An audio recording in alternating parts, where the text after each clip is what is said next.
还去吗？当然，跟喜欢的人一起旅行，风景完全不一样。而且你知道吧，2个人在野外简直……闭嘴！你怎么还没洗啊？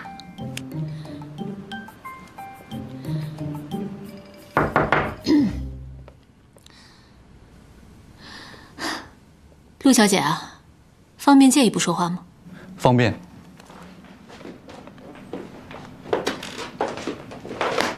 推他干嘛呀？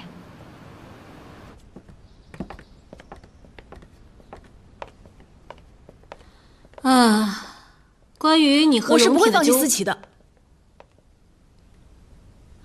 哦，那关于我们家思琪的事情呢，就先放一放。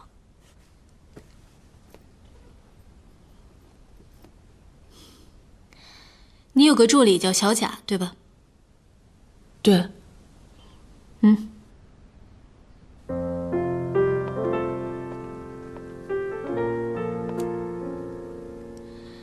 这是小贾给我的，是萧离和第三方交易的证据。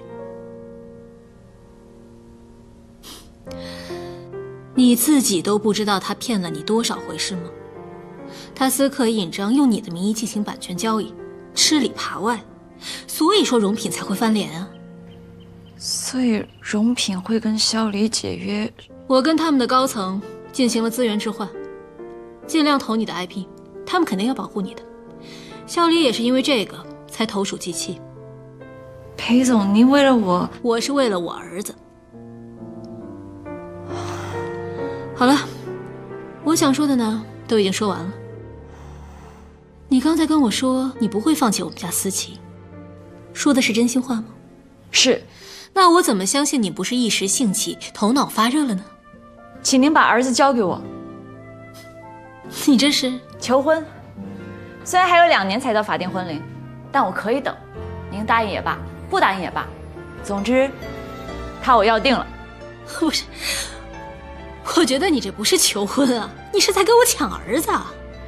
感谢您养大了他，但今后他是我的了。哈，这么坦率。陆清武，你说什么呢？我又没说错，反正你早晚都是我的。那是我的台词。那是我的台词。不对，是我们2个的台词。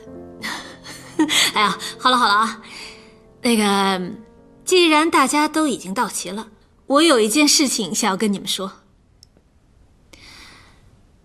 这个结婚要排队嘛，那不管怎么说，也要等到我的婚礼之后吧。什么？不是妈，谁的婚礼啊？